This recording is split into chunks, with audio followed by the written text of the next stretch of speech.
sta aici înseamnă să fac acest compromis. Acest compromis înseamnă lipsa unui fir cu care închizi dura mater la pacient. Asta e învelișul creierului. Dacă nu închizi bine, ai un risc de fistulă de lecere. Asta înseamnă că îi se scurge lichidul ăla care spală creierul, îi se iese prin plagă. Are risc de deces. Asta înseamnă că din 500 de pacienți cât facem noi în prezent, statistic pe an, să zicem, 1% moare că nu am închis cum trebuie. Nu am avut un fir, fir care costă 10 lei. Nu, deci, 15 lei costă. Mă rog, deci 1%. Asta înseamnă că la sfârșitul fiecărui an, noi doi avem cel puțin 2-3 pacienți pe conștiință pentru că am făcut acest compromis. Ceea ce cum vă simțiți? Cum v-ați simți? Deci cum spuneți-mi și mie? Nu? Este X și Y au murit că am închis incomplet dura mater. Că n-am avut un fel de 15 lei. Da? Cum v-ați simți? Am salvat 400. Și ce? Nu 400 ăia sunt în mintea mea. Ăia 2 sunt în mintea mea. Știu toți pacienții, îi știu pe toți care au avut de suferit în spitalul ăsta, care s-au complicat, care au murit, îi știu pe toți. Da? Și pot să spun în momentul ăsta și poți să te uiți la familie că pentru acei pacienți, sigur, eu am făcut tot posibilul. Dar eu nu pot și atunci familia este ok cu tine. Bă, ăsta a făcut tot ce a putut. Nu a făcut niciun compromis. Dar dacă unul din ăștia murea că am făcut eu un compromis, cum te simți atunci? Are rost medicina asta? Are rost neurochirurgia? Are rost să mai fac asta? Ce fac acum? N-are niciun rost. Ce contează că ai salvat 1000 dacă tu ai omorât unul? Da? Și cum l-ai omorât? Că nu i-ai tăiat carotida. Pur și simplu l-ai omorât prin decizia de a-l opera într-un loc în care nu sunt condițiile care trebuie. Și condițiile care trebuie costă 10 lei. 15. Da? 15 lei, 6 lei sau un salariu de asistentă. Chiar atât de săraci suntem. Sincer, pleacă mii, ne lamentăm peste tot și nu putem să angajăm o asistentă. Ok, nu putem, am înțeles. Cred că suntem într-o situație foarte gravă noi, ca țară, și atunci nu pot să particip la o crimă.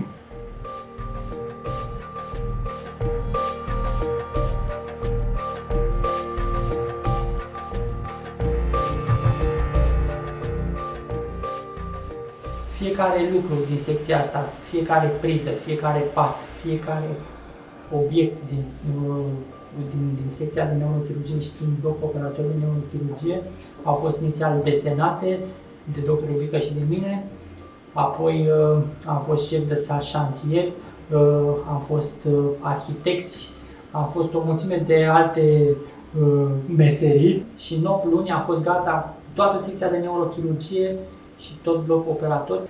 Administrația veche ne ajuta să angajăm noi în personal medical nou de fiecare dată când exista oportunitatea.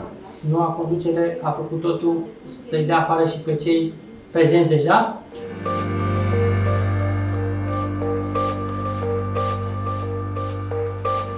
Odată cu schimbarea managerului, lucrurile în ceea ce privește neurochirurgia se pare că n-a mai fost o prioritate. Există și o hărțuire, aș putea zice, fără nicio problemă, a personalului medical, a noastră, a colegilor. În ce constă hărțuirea asta? Sunt controale aproape zilnice în secția de terapie și în secția de neurochirurgie, să numără pacienții, să verifică prezența, condika de prezență. Acum, în ianuarie 2017, mi se adresase pentru o operație 2 pacienți cu patologie deosebit de dificilă, pentru care aveam nevoie de medie de peste 12 ore de operație. Și m-am dus la manager și am discutat la birou dânsei între patru ochi, absolut normal, și am spus, ajutați-mă, doamna manager, să vedem cum facem cu pacienții ăștia, să-i facem. Și spune, știi ceva, mă, că bine, eu am zis ceva de binele pacientului și e pentru binele pacientului, haideți să ne ajutăm să-i facem. Și mi-a zis că eu citesc, binele pacientului reprezintă o lozincă și că nu e problema mea. M-am gândit, bă, uitați, o să vă spun cum am gândit exact. M-am gândit, am stat așa și zis, bă, o vrea să facă o afacere, să fure ceva. M-am gândit. Doar că oricând m-aș fi gândit, am ajuns la concluzia că nu e adevărat. Nu vrea să facă nici afacere, nici să fure ceva. Sau nu gândesc eu așa de profund. Așa.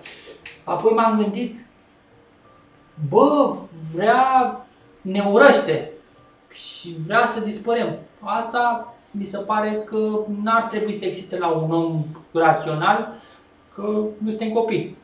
Ne-am gândit că poate ajută alte secții. Poate are alte priorități, să creeze ceva în alte secții. Până acum, după cunoștința, după ce știu eu, nici măcar nu s-a zugrăvit niciun loc din spitalul ăsta cu un alt loc decât neurochirurgia. Care nici asta nu s-a zugrăvit, era zugrăvită deja. Bun. Nu știu să răspund. Chiar este ceva ultra absurd. Nu înțeleg de ce, cum. Este ca în Kafka.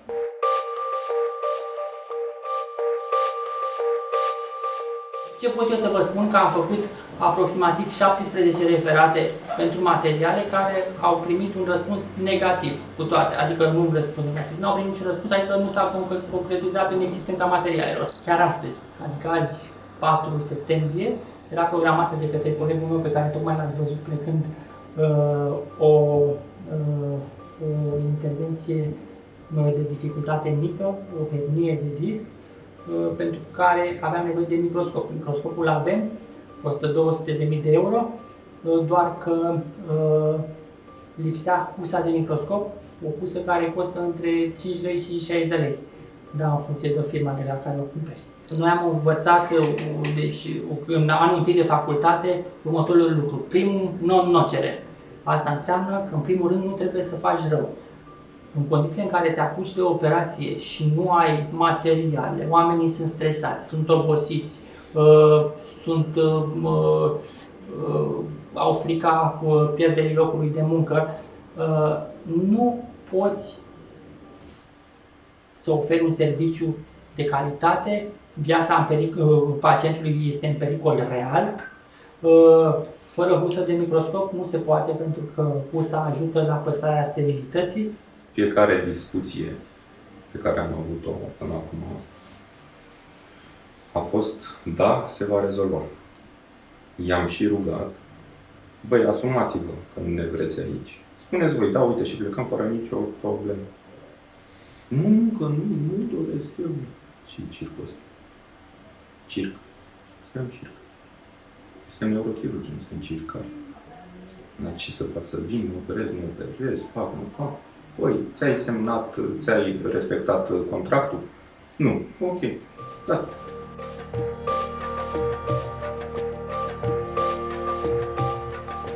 Cu siguranță pot să vă spun că peste 5 ani tot neurochirurg o să fiu. Există tot felul de variante. Deocamdată sunt prea obosit și tracasat să pot răspunde la această întrebare. Desigur, v-am zis, putem să vorbim de la Grand Gard din Paris, care este o chestie extraordinară în care operezi în timpul în care poți tu, cu asistentele care sunt zâmbitoare, într-un sistem care merge perfect. Este o opțiune asta, dar nu numai la Paris, poate fi oriunde în lume. Apoi, o luăm logic. Alte variante. Dacă nu e străinătate, este și România. Dacă nu e București, sunt și alte orașe. Tot neurochirurg o să fiu și săptămâna viitoare, doar că într-o vacanță mică. Deci dacă vom face ceva în România, sunt convins că vom avea mult mai mare grijă la condițiile pe care le vom pune la evoluția lucrurilor, astfel încât o decizie, o schimbare de management sau o schimbare a unui om să nu poată afecta activitatea noastră. De ce să am pe conștiință niște pacienți din motivele pe care vi le-am spus? Poate că peste 3 ani rezolvăm situația. Dar ăia care au avut de suferit în cei 3 ani, ce facem cu ei? Pe ea de mi-a veșit, da? Nu-i țin minte, îi uit. Pe ceilalți nu-i uit. Și nu vreau să-i uit și pe cei care am făcut eu un compromis. Nu pot să-i uit pe ea. Da? Și nu vreau să apară această situație. Această situație n-a existat încă, dar simt că vine. Simt că vine această situație, acest compromis nenorocit, nu pot să-l fac. Da? Ce să-i spun? Da, domne, ești hemiplegic, dar îmi pare rău. Știi, era o chestie banală, 6 euro. Nu se poate așa ceva. Adică ăștia lucrăm cu oameni. Da? Pacienții sunt din ce în ce mai pretențioși. Da? Nu tolerează astfel de derapaje. Și ok, îl mințim. Da, domne, ai avut nu știu ce. Dar există o persoană în lumea asta care știe motivul pentru care am pierdut pacientul. Știți cine este? Eu. Eu sunt. Și atunci nu pot dormi așa. Ce contează că e un manager sau altul, sau altul, sau altul. E vorba despre mine aici. Despre ce principii am și mi le voi păstra. Voi lupta în continuare să fiu neurochirurg, dar nu înseamnă că pentru a fi neurochirurg trebuie să-mi compromit cei 7 ani de acasă. Verticalitatea este despre creier și coloană vertebrală aici. Și la propriu și la figurat. Am coloană vertebrală, am și ceva creier, o să mi le păstrez.